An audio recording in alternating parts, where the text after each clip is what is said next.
Assalamualaikum warahmatullahi wabarakatuh. Perkenalkan, nama saya Dinda Trivita Fajar, mahasiswa Universitas Dina Sarana Informatika, Fakultas Komunikasi dan Bahasa, Prodi Ilmu Komunikasi. Di sini saya akan menjelaskan tentang hasil analisa penggunaan media sosial yang digunakan perusahaan, serta analisa keberhasilan dan kegagalannya. Sebelumnya saya akan menjelaskan tentang Tupperware. Tupperware adalah nama merek terkenal dari peralatan rumah tangga yang terbuat dari plastik. Termasuk di dalamnya wadah penyimpanan, wadah penyajian, dan beberapa peralatan dapur. Strategi marketing Tupperware yaitu segmen, yang artinya perempuan, terutama ibu rumah tangga.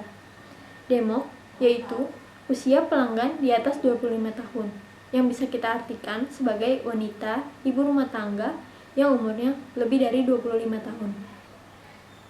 Psikoknya, Tupperware sangat cocok digunakan untuk menyimpan makanan dan mudah dibawa kemana-mana, serta bentuknya ekonomis, praktis, dan rapi disusun ke atas, jadi sangat menghemat tempat.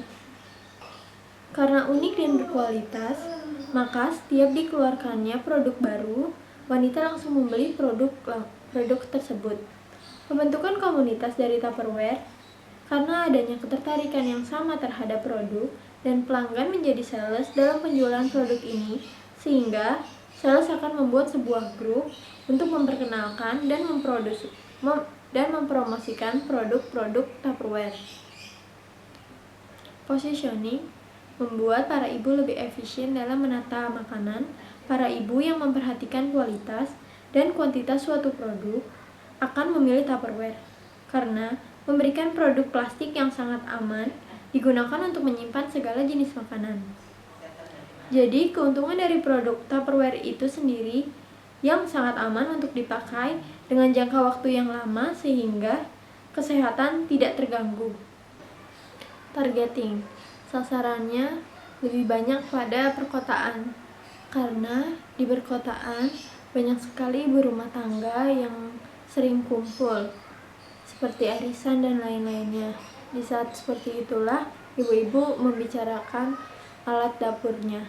Jadi saling memperkenalkan produknya dan saling memperkenalkan produk Tupperware. Confirming, menanyakan pendapat para pelanggan dari sales atau dalam komunitas Tupperware, sehingga perusahaan tahu apa yang diinginkan konsumen dan tahu langkah apa yang harus dilakukan selanjutnya. Al Silas Tupper lahir di Amerika Serikat. Ia adalah penemu Tupperware, wadah penyimpan makanan dan minuman yang kedap udara. Al lahir di tengah keluarga petani. Al sudah belajar bekerja dengan menjual produk pertaniannya sejak umur 10 tahun. Selepas kuliah periklanan di Universitas Bryant, ia menyadari betapa pentingnya meningkatkan usaha dengan metode pemasaran yang tepat. Di waktu luangnya, ia selalu menggambar rancangan berbagai benda. Bakat Al pun tersalurkan di pabrik percetakan produk plastik. Setelah punya cukup uang, Al membeli sejumlah mesin cetak bekas dan membuat pabrik kecil. Pabriknya ia namakan Tupper Plastik. Ia mencetak wadah sabun dan wadah rokok plastik. Namun, idenya tidak diakomodir oleh ayahnya. Pasca Perang Dunia Kedua, ia mendapatkan polietilene, material sisa proses premium minyak dari mantan bosnya. Tupper lalu memurnikannya dan mencetak menjadi mangkuk, cangkir, piring ringan yang anti pecah dengan nama Tupperware.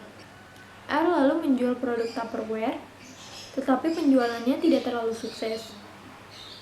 Tapi ada seorang ibu rumah tangga yang mampu menjual Tupperware dalam jumlah banyak dari rumah ke rumah. Dia adalah Brownie Wise, perempuan yang tidak punya latar belakang pendidikan bisnis. Itu pun digandeng Al sebagai wakil direktur perusahaan yang bertugas mengelola divisi penjualan. Perlahan tapi pasti, Al dan Brownie menjadi tim untuk membesarkan perusahaannya. Namun dalam perjalanan, justru Brownie yang menjadi terkenal. Lalu, Al pun menjual perusahaan Tupperware kepada Rexall sebelum memecat Brownie tanpa alasan. Di sisa hidupnya, Al tak henti merancang berbagai benda, meski tak satu pun terwujud. Al pun meninggal pada tahun 1983. Hak paten atas temuan Tupperware klasiknya habis pada era 80-an. Namun, ide rancangannya masih mempengaruhi industri plastik, khususnya wadah makanan hingga saat ini. Kesimpulannya, di zaman yang seperti ini, media sosial sangatlah penting dalam bidang marketing. Karena di zaman sekarang, jarang sekali manusia yang tidak menggunakan media sosial dalam kehidupannya.